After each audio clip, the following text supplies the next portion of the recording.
Good morning, Booth Dog here. It's Promo Tuesday.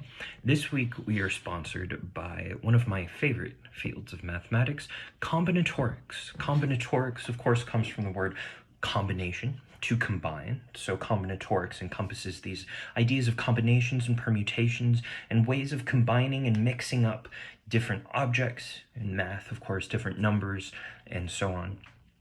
Our promo code today is convolution. Okay, that'll be in the description down below. Go ahead and use that promo code to save yourself 20%. So a little more than last week, 20% on your order of combinatorics. Okay, and it was one of the hardest math classes I took in college, but it was fascinating. I mean, so it lets us answer questions like how many combinations of license plate numbers are there? Of course, the famous birthday paradox, where we calculate the probability of two people in the same room sharing a birthday. Okay, we use the tools of combinatorics for that. Okay, those of you familiar with the binomial theorem, the binomial coefficient, of course, is used to help calculate these permutations and combinations. So, great connection there. I'm excited for you to learn more. Let's jump right into our lesson, and then I'll see you briefly afterwards. Good morning, happy Tuesday. As always, take care of that exit ticket by midnight tonight. Otherwise, today we're going to jump right in and finish up our notes for section 9.1. So the very last part of our notes here in this section is talking about properties of limits. Okay, so I'm not really going to assess these properties very much. It's just important for you to know that we're allowed to do these manipulations with our limit expressions. So as with most kinds of functions, okay, there's a few properties of limits that make working with them and simplifying them a little easier. The first is known as the sum and difference property. And basically this says, okay, now before I jump into that, in general, for all of the properties that I'm about to list, okay, this must hold true if the limit as x approaches c of some function f of x equals some value. So we have the limit as x approaches c of f of x equals just some value. We're calling that L. And the limit as x approaches c of some different function, g of x, equals some other value. We'll call that m. Okay. Then, now we're going to get into these properties. So what's important here is that we have two different limits approaching for two different functions, but our x is approaching the same value. Okay, x approaches the same value. That must be true for all of these properties that we're about to talk about. So if those two things are true, okay, we're approaching the same x value for two different functions and we get two different limit values, then the limit as x approaches c of f of x plus g of x or f of x minus g of x.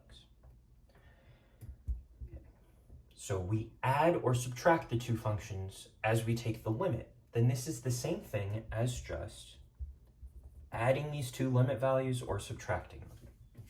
It's a very, very complicated way of expressing this, but as with a lot of things in math, we have to be very precise. That's why we're talking about this. But really, all this is saying is if you have the limit as x approaches some value of some function plus another function, we're allowed to split up those two functions and evaluate the limits separately, and then add up whatever those values would be. Okay. It's just a nice little shortcut.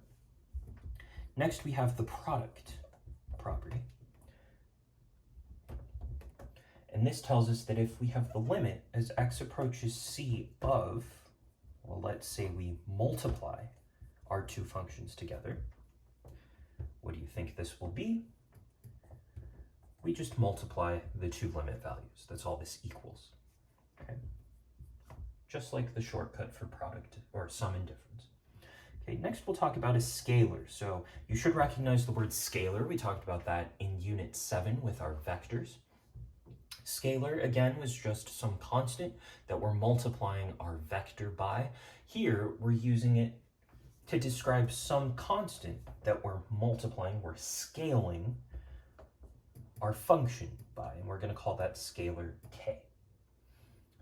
So if we take the limit as x approaches c of some constant times our function, we're allowed to move this constant outside the limit expression. Because this constant doesn't depend on x.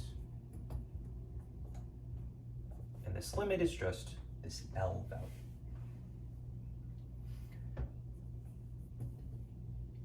All right, next we'll talk about the quotient property.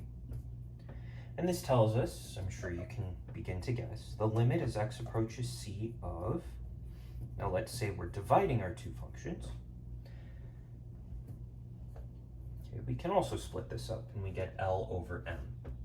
We do have to be careful though. Here we can't have a 0 in the denominator. And I ran out of room, so I'm going to need to write our last property up here. This is the power property. And this tells us that if we're taking the limit as x approaches c of some function raised to a power, or maybe we're taking a square root or a cubed root, which is the same as raising it to like the 1/2 power or the 1/3 power. So that's what this means. Then this is the same thing as just taking what the limit equals and raising that to our power. Okay. So all of these properties, yes, they look very confusing. They're very simple. So for example, all this is telling us is that if we know the limit as, or if we're asked, what's the limit as x approaches 2 of, let's just say we have x squared minus 1 plus 2x. Okay. We have two separate functions, so we're allowed to split this up.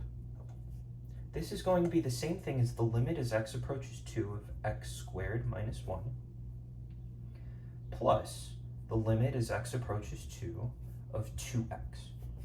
And now we can evaluate these separately. Now in this case, that actually probably made it a little harder for us to do. It was just as easy to plug into originally. But when we're dealing with more complicated functions and expressions, or maybe we don't even know what functions we're dealing with, we just know what the limit values are, then this property becomes much more useful. So at this point, we would just use substitution and we would get 3 plus 4, which is 7. Okay. So that's what these properties are telling us. It's just little shortcuts, little properties that let us manipulate our limit expressions like this. That's all it is. And like I said, we're not going to assess these very much. If at all, especially those of you moving on to calculus, I just want you to be aware that we can manipulate these limits in this way. Finally, okay, this is something I mentioned before, but note that it is okay for a limit to not exist. Okay? In such cases, we write DNE for does not exist. Okay, so the limit DNE does not exist. And then lastly, I mean, this is really kind of where we're leaving off. Juniors will briefly look at section 9.2, but for seniors, this is the last new content I'm going to teach you. What are the applications of limits? Okay, why are they so important? Why did I bother adding them to the pre-calculus curriculum this year? Well, in short, the application of limits is calculus. Okay? Without this idea of the limit, we wouldn't be able to do calculus. And again, I'm kind of just assuming that many of you are moving on to calculus, otherwise I'm not sure why you took a pre-calculus course. But calculus has so many uses, so many applications, and I can't wait to explore that with juniors next year, and seniors, I can't wait for you to experience that yourself. It's a shame I won't get to do that with you, but it's just some of my favorite math. So, application of limits, it's calculus, and that's profound. That means, seniors, we are done with our notes for the year. This is everything that I need to teach you. Make sure to get that exit ticket done by midnight tonight. Continue to work on your 9.1 independent practice. On Thursday, we'll do some more review. And then Friday, no review, really no too much talking from me. It's just your 9.1 exit ticket that will be the final grade going in the gradebook aside from your culminating activity. Make sure you're working on that. Come to me with any questions, and I'll see you later. All right, that was our lesson for today. I'll keep it short and simple. Have a great day. Come to me with any questions. Make sure you're working on those final assignments, and I'll see you tomorrow.